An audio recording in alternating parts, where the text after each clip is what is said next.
நீங்கள் குறிப்பிட்ட மாதிரி திரைப்பிரபலங்கள் யாருமே நிதி உதவி கொடுக்குற மாதிரி தெரியல, என்ன காரணமாக தெரியல, என்னன்னு தெரியல. ஒருவேளை முதலமைச்சர் நிதிக்கு கொடுப்பாங்களோ என்னவோ. தம்பி விஜயோட மக்கள் வந்து வேலை செஞ்சதை பார்த்தேன். 2-3 இடத்துல நான் எண்ணூருக்கு போகும்போது பதாகையில் வச்சு சமைச்சு சாப்பாடு போட்டுக்கிட்டு இருந்தாங்க. அது ஒன்று பார்த்தேன், மற்ற யாரும் ஒருத்தரையும் பார்க்கல. உண்மையிலே இந்த பாதைக்கெல்லாம் பேர் ரோடு தானே. இதில் எப்படி சொல்லுங்கள், நீங்கள் சொல்லுங்கள், இதில் எப்படி வாழ்கிறது? உள்சாலைகளில் நீங்கள் பயணம் பண்ணி பாருங்கள், ஒரு இடத்துல கூட சாலை கிடையாது.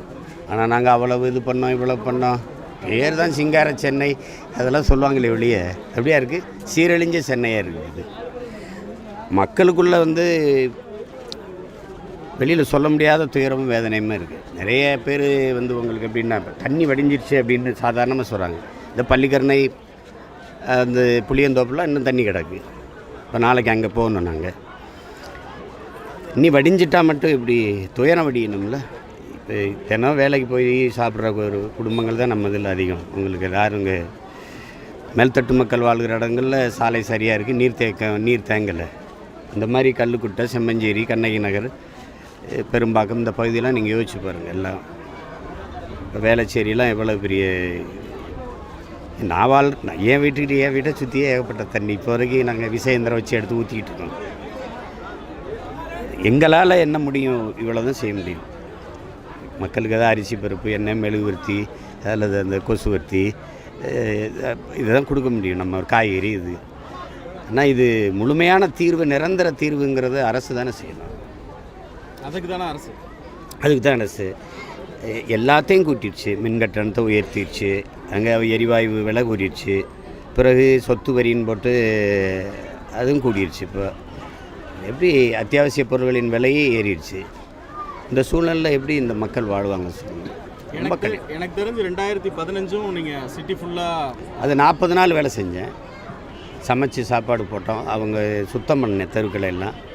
அப்புறம் போர்வை, உடை எல்லாம் கொடுத்தேன், சேலை, வேட்டி எல்லாம் கொடுத்தோம். அப்போ அது 1 கோடி ரூபாய்க்கிட்ட செலவு பண்ணோம். அப்போ அது அன்றைக்கி எங்கள் கூட சேர்ந்து தமிழ்நாடு தௌஹீத் ஜமாத்து, எஸ்டிபிஐ நிறைய தொண்டு நிறுவனங்கள் வந்து வேலை செஞ்சாங்க. பள்ளிவாசலில் வச்சு சமைச்சு, இஸ்லாமியர்கள் சமைச்சாலும் கோயிலுக்குள்ளே சமைக்க விட்டாங்க. வளாகத்தில் சமைச்சு கொடுத்தாங்க. நாங்கள் ஒரு பக்கம் வேலை செஞ்சுட்டுப்போம், அவங்க ஒரு பக்கம் சமைச்சு கொடுத்தாங்க மக்களுக்கு.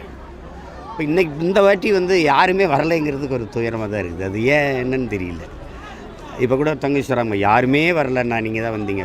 நான் தான் ஒவ்வொரு முறையும் வருவேனே, அது வருது இல்லை. இந்த அரசு வந்து இது ஒரு பாதிப்புனே காட்டக்கூடாதுன்னு முடிவு பண்ணிவிட்டு இப்போ எல்லோரும் வந்து களத்தில் இறங்கி வந்து பார்த்தாங்கன்னா அவங்களுக்கு தெரியும்ல, அது வரவிடுறதில்லை. சரி, நான் நேற்று கூட கேட்டப்போ எந்த பாதிப்பும் இல்லை, எங்களுக்கு எதுக்கு 6000 ரூபா அறிவிக்கிறீங்க? சரி, எதுவுமே இல்லை, எங்களுக்கு இழப்பே இல்லை, அப்புறம் ஏன் 6000? ஆசிரியர்களுக்கு ஊதிய உயர்வு கொடுக்க காசு இல்லை அத்தியாவசிய தொகை வந்து 6000 அப்படிங்கிறது தம்பி சாத்தியமா தம்பி? 6000லாம் சாத்தியம் தம்பி. ஏற்கனவே 9 லட்சம் கோடி கடனை தொட்டுட்டோம். என் தங்கச்சியெல்லாம் கல்லூரிக்கு போகும்போது 1000 அங்கே கொடுத்தா தான் படிக்க போகணும்னு சொன்னாங்களா? யாருக்கு எதுக்கு ஒரு 960 கோடி அறிவிக்கிறீங்க? எங்கள் தாய்மார்கள் இப்போ எங்கள் அம்மா வந்து 1000 ரூபா குடும்ப நிதி கொடுங்கன்னு கேட்டாங்களா? 12000 கோடி ஒரு ஆண்டுக்கு. எவ்வளோ பெரிய நலத்திட்டங்கள், நிரந்தர வேலை வாய்ப்பு. ஒரு நாளைக்கு தம்பி 1000 ரூபா மாதம்னா 30 ரூபா தம்பி.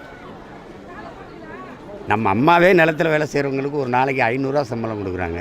30 ரூபா கூட எங்கள் அம்மாவில் ஈட்டிக்கிற முடியாதா? அந்தளவுக்கு இப்போ வறுமை ஏழ்மையில் வச்சுட்டு கடனை வாங்கி இப்படியே காசை கொடுத்து இந்த கஷ்டப்படுற மக்களுக்கு கடைசி புகலிடம் கடவுளாக இருக்கிற மாதிரி இந்த ஆட்சியாளர்களுக்கு வந்து கடைசி புகலிடம் காசாக இருக்குது.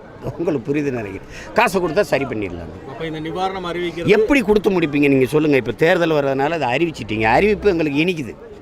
நீங்கள் வாயில் தேன் ஊற்றுனீங்கன்னா நாங்கள் சாப்பிட்லாம், காதில் ஊற்றுனீங்கன்னா என்ன பண்ணுறது? இப்போ எங்களுக்கு 6000 ரூபா ஒரு சரி நல்லா தான் இருக்குது. குடும்ப அட்டைக்கு 6000 சரி கொடுங்க. எப்படி கொடுப்பீங்க? எப்போ கொடுப்பீங்க? எப்போ முடிப்பீங்க? தம்பி, எத்தனை ஆயிரக்கணக்கான குடும்பங்கள் குடும்ப அட்டைக்கு 6000 என்னைக்கு கொடுத்து முடிக்க?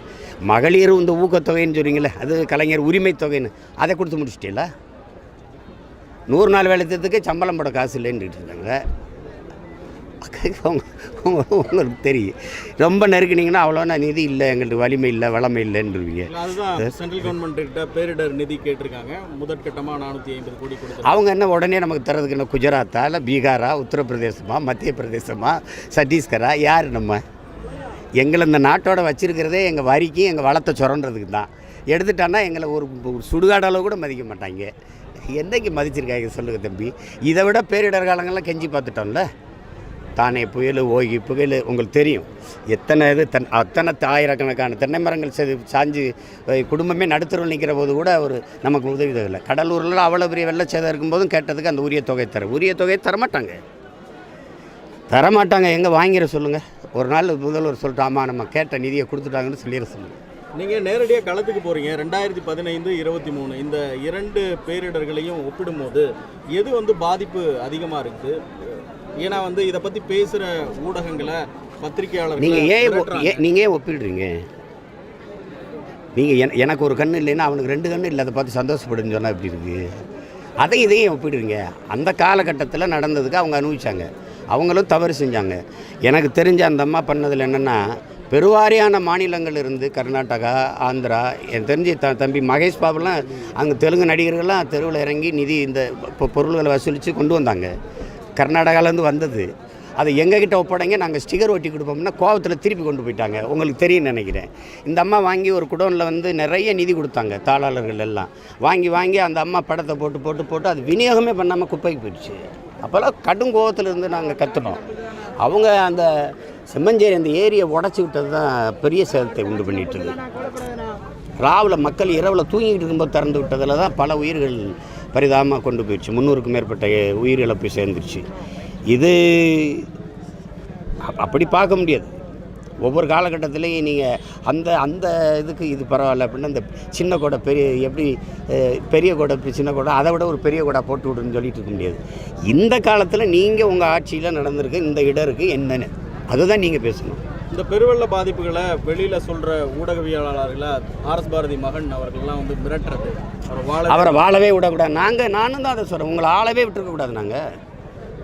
நீங்கள் எங்களை வாழவே விடக்கூடாதுன்னு நீங்கள் நினைக்கிறீங்களா? நடவடிக்கை எடுக்கணும்னு வலியுறுத்தி இவ்வளவுக்கு சபீர் திமுக ஆதரவாளர் தான். 10 ஆண்டுகள் அவர் அவங்களுக்கு தான் வேலை செஞ்சுட்டு இருந்தார். ஒரு உண்மையை சொன்னால் நீங்கள் ஒத்துக்கணுங்க. உண்மையை சொன்னால் ஒத்துக்கணும். ஒரு நேர்மையாளர் அதை சகித்துக்கிட்டு தவறை திருத்திக்க பார்க்கணும். நீங்கள் தான் ஜனநாயகத்தின் தூதுவர்களாச்சே, கருத்து சுதந்திரத்தின் காவலர்களாச்சே. நீங்கள் ஒவ்வொரு தடவையும் சொல்கிறீங்களா கருத்து சுதந்திரம்ன்ட்டு. அது ஏன் இந்த கருத்து சுதந்திரத்தை எதிர்கொள்ள முடியல? உங்கள் ஆதரவாளர்கள்லாம் மற்றவர்களை கண்ணியமாக விமர்சிக்கிறாங்களா? உண்மைதான் பேசுகிறாங்களா? உங்கள் ஆதரவாளர்கள், உங்கள் வாடகை வாய்கள் எங்களெல்லாம் பேசுகிறத ஒரு தடவை பாருங்களேன். சகிக்க முடியாது. சும்மா இதெல்லாம் பேசக்கூடாது. நிறைய இடத்துல அச்சுறுத்தல். ஒரு கருத்தாளன் அவர் கருத்தை சொல்கிறார், நடந்தது சொல்கிறாரு. அதெல்லாம் மிரட்டி பணிய வைக்கிறதுல அதில் எப்படி இல்லை, நல்ல அணுகுமுறை இல்லை. நிறைய இடத்துக்கு உங்களுடைய மகன் இந்த முறை உங்களோடைய பயணப்படுறாரு.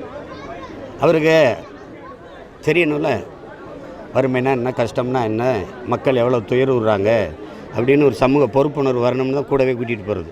அவர் இல்லைன்னா அவருக்கு தெரியணும்ல. அவர் படித்து இப்போ வந்துக்கிட்டு இருக்காரு. அவர் நினச்சிக்கிட்டு கூடாது, நம்ம அவர் நண்பர்களும் அம்மா அப்பாவும் இதுதான் உலகம் நினச்சிடக்கூடாதுல்ல. பார்க்கும்போது என்னப்பா இவ்வளோ கஷ்டப்படுற, இப்படி இருப்பா பாவம் அப்படின்னு வர்றான்ல. அப்போ அவனுக்கு அதை பற்றி சிந்திப்பான். அது பதியணும். இல்லைன்னா அவன் பார்க்குற பள்ளிக்கூடமோ வீட்டில் இருக்கிறதே அதுதான் வாழ்க்கைன்னு நினச்சிடக்கூடாது. அவன் அதை சாண்டி வேறு உலகம் இருக்குன்னு அவனுக்கு சொல்லிக் கொடுக்கணும்ல. அதுக்கு தான் கூட்டிகிட்டு போகிறது.